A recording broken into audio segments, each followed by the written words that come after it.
अस्सलाम वालेकुम जी। आज हम जानने की कोशिश करेंगे कि 2025 आ रहा है और हम 2025 में कैसे अर्निंग कर सकते हैं या नई चीज़ें कैसे हासिल कर सकते हैं। तो सबसे पहली बात यह है कि आप अगर कुछ हासिल करना चाहते हैं तो जो आज तक किया, आप उम्र के जिस हिस्से में भी हैं, अगर आप अर्निंग कर रहे हैं, कुछ ना कुछ अर्निंग कर रहे हैं, तो आप ये देखें कि आप कितना टाइम काम करते हैं, उसके बाद आपको कितना हासिल किया होता है।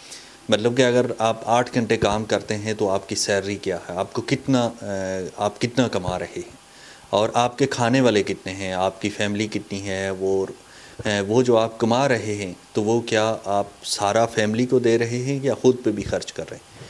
कुछ असूल बताऊंगा, अगर आप 2025 में ये असूल अपनाते हैं तो अगर एक साल यानी कि 2026 तक अगर आप कुछ कमाने के काबिल ना हुए तो इतना ज़रूर होगा कि आपको सुकून आ जाएगा। आप जितना भी कमा रहे होंगे तो उसमें आप सुकून से अपनी ज़िंदगी गुजार रहे होंगे। तो सबसे पहली बात यह है कि आप जितना भी कमा रहे हैं तो उसमें से कुछ महीने में एक दफ़ा अपने लिए ख़र्च करें। महीने में अपने एक दफ़ा अकेले बैठ जाएं और अपने आप को शाबाश दें, अपने आप से बातें करें और अपने आप को कहें कि वेल इन गुड, तुम वाकई में इतनी मेहनत कर रहे हो और तुमने ये कमाया। दरअसल हम ना जब ज़िंदगी के मामलात में लग जाते हैं तो हम अपने आप को भूल जाते हैं। कभी आईने में देखकर ख़ुद की तारीफ़ नहीं करते, कभी हम पूरा दिन काम करते रहते हैं लेकिन ख़ुद की तारीफ़ नहीं कर पाते। तो ख़ुद की ये जो तारीफ़ होती है या ख़ुद की ये जो शाबाश होती है, तो इसके लिए हम तरसते रहते हैं। जब हम पूरा दिन काम करते हैं और शाम को घर आते हैं तो हमारे जो बोझ होता है, हमारा पूरा दिन की थकान होती है, तो हम जब ख़ुद को शाबाश नहीं देंगे तो वो थकान उतरती नहीं है। जब हम घर में पहुँचेंगे, बीवी बच्चों के पास पहुँचेंगे, तो जब थोड़ी बहुत कुछ बातें हो जाती हैं तो हमें एकदम से गुस्सा आ जाता है। तो इसी वजह से आता है क्योंकि वो जो थकान होती है तो वो हमारे जिस्म के साथ साथ हमारे जहन पे भी सवार होती है। पहला काम आपने ये करना है कि 2025 में अगर आप कामयाब होना चाहते हैं तो आप सबसे पहले अपनी तारीफ़ करें। पूरा दिन अगर काम करते हैं आप तो शाम को आप एक दफ़ा आईने में देख के, शीशे में देख के तो ख़ुद को आप अच्छा महसूस करें, ख़ुद को शाबाश दें और ख़ुद की तारीफ़ करें, अपने आप की तारीफ़ करें। और कभी कभार ना महीने में एक बार अपने आप को दावत भी दे दिया करें, खाने पे भी बुला लिया करें। अपने आप को कभी कभार ना महीने में एक बार अच्छा जूता, अच्छे कपड़े, अच्छी जो भी चीज़ आप यूज़ करते हैं वो अच्छी लेके दे दिया करें और उस पे ये ना सोचा करें कि ये मेरी ज़रूरत थी इसलिए लिए, बल्कि ये सोच के अपने आप को वो गिफ्ट करें। अपने लिए गिफ्ट पैक करवा के तो फिर अपने आप को ही दें।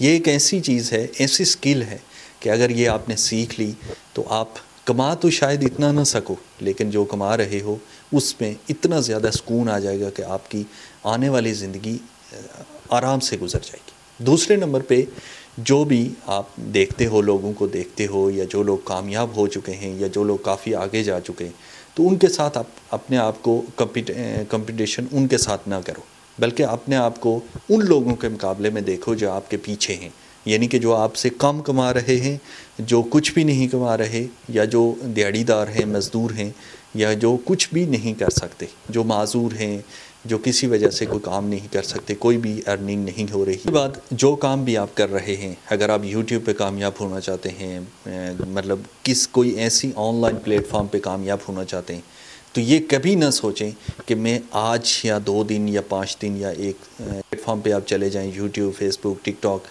जिस भी प्लेटफॉर्म पे आप चले जाएं तो कंपटीशन बहुत ज़्यादा है। लोगों की मौत वाक़या होते मैंने अपनी आँखों से देखा, डीमोटिवेट हो के मेहनत कर कर के तो अपने आप को मरते देखा है मैंने। मैं क्योंकि ख़ुद इस प्लेटफॉर्म पे बहुत टाइम से मेहनत कर रहा हूँ तो मैंने देखा है कि लोग डीमोटिवेट हो के तो वो कई लोग डिप्रेशन में चले गए और कई लोगों ने अपनी ज़िंदगियाँ ले ली। तो इसलिए जिस भी प्लेटफॉर्म पे आप मेहनत कर रहे हैं तो सब्र से काम करें और साइड में कोई ऑफ़लाइन बिज़नेस, ऑफ़लाइन नौकरी ज़रूर करें ताकि आपको पैसे की प्रॉब्लम ना हो। और अगर आप इस जो ऑनलाइन प्लेटफॉर्म कोई भी प्लेटफॉर्म चूज़ करते हैं तो उसको सिर्फ पार्ट टाइम के लिए रखें कि कुछ टाइम हमें इसको देना है, बाकी टाइम हमने फैमिली को और उस काम को देना है जिससे हमारा घर का निज़ाम चल रहा है। इसको पार्ट टाइम रख लें, ठीक है, आज साल 2 साल 3 साल 5 साल 10 साल, आखिर कहीं ना कहीं आपकी वीडियो चली जाएगी और आपका चैनल भी बड़ा हो जाएगा। चौथे नंबर पे जो चीज़ है तो वो बहुत बेहतरीन चीज़ है, बहुत सुकून देगी और आप इंशाअल्लाह ज़रूर कामयाब हो जाओगे। वो है दुआ। अल्लाह से दुआ मांगा करें जब भी आपको कभी टाइम मिले, जब भी। ये नहीं ज़रूरी, ये नहीं है कि फ़र्ज़ पढ़ लिए आपने, 2 फ़र्ज़ 4 फ़र्ज़ पढ़ लिए तो उसके बाद आपने दुआ मांगी। दुआ हकीकत में वो होती है, जो नमाज आप पढ़ते हैं तो वो हकीकत में दुआ ही है। अलहम्द से लेकर तो आप जो आखिरी जो रब्बी जाली तक जितनी भी आप नमाज़ पढ़ते हैं तो उसमें या तो आप अल्लाह की तारीफ़ करते हैं या आप दुआएं मांगते हैं अल्लाह से, और बाकी कोई चीज़ नहीं है। फिर फ़र्ज़ के बाद भी आप दुआ मांगते हैं तो वो दुआ नहीं, ये वो दुआ कह रहा हूँ कि आप कभी तहज्जुद के टाइम उठ जाएं, कभी आधी रात को उठ जाएं, कभी दिन कोई टाइम मिल जाए, लेकिन आप तने तनहा हो जाएं, किसी अकेले कमरे में किसी अकेली जगह पे बैठ जाएं। ये ज़रूरी नहीं है कि आप नमाज़ पे ही बैठे हों, ये भी ज़रूरी नहीं है कि आप वज़ू में हों, ये भी ज़रूरी नहीं है कि वो मस्जिद हो।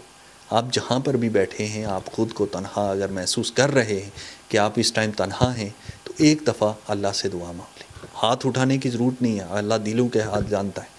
अल्लाह से एक दफ़ा दुआ ज़रूर मांगा करें। अगर एक दिन में नहीं मांग सकते, एक हफ़्ते में एक दिन मांग लें, एक हफ़्ते में नहीं मांग सकते, महीने में एक दफ़ा अपने लिए ज़रूर दुआ मांगें और अपने आने वाले कल के लिए ज़रूर दुआ मांगें। दुआएं ज़रूर मांगा करें, और ये वो दुआएं नहीं जो ज़ुबान से दोहराई जाती हैं, बल्कि वो दुआ जो दिल से मांगा करें और हकीकत में वो जो आप चाहते हैं वो आप अल्लाह से मांगा करें। 6 नंबर पे, आप जिस चीज़ को भी हासिल करना चाहते हैं, आप चाहते हैं कि मैं यूट्यूब पे एक बड़े सब्सक्राइब हासिल करूं, आप चाहते हैं कि मैं यूट्यूब से अच्छी खासी अर्निंग करूं, आप चाहते हैं कि मैं कोई भी कंपनी जिसमें भी मैं काम कर रहा हूं तो उसमें मैं अगले स्टेज पे चला जाऊं या बहुत अच्छे करूं, मतलब आपकी कोई भी ख्वाब है, कोई भी चीज़ चाहते हैं, तो ये काम आप लाजमी करें कि आप उसके लिए जदोजहद करें। आप काम छोड़े नहीं, आप रेगुलर करते रहें जो काम भी आप कर रहे हैं। मतलब मैं अगर यूट्यूब की मिसाल दूं तो मैं यूट्यूब पे काम कर रहा हूं तो पिछले कोई 5 साल से मैं काम कर रहा हूं, मुसलसल काम कर रहा हूं, मुसलसल वीडियो बना रहा हूं, और पता नहीं कितनी वीडियो मैं बना चुका हूं, लेकिन अभी तक मुझे कोई भी अर्निंग नहीं हो सकी, लेकिन मैं काम छोड़ नहीं रहा हूँ। तो इसलिए आप भी काम छोड़े नहीं, जो काम भी आप करना चाहते हैं या जो चीज़ आप हासिल करना चाहते हैं तो उसके पीछे आप मुसलसल जदोजहद करते रहें। ज़िंदगी जदोजहद का ही नाम है और मुसलसल जदोजहद ही ज़िंदगी को सुकून पहुंचाती है। ये 5 चीज़ें हैं जो अगर आप अपना लेते हैं तो आपकी 2025 जब ख़त्म होने वाला होगा तो आप इंशाअल्लाह ज़रूर कामयाब होंगे।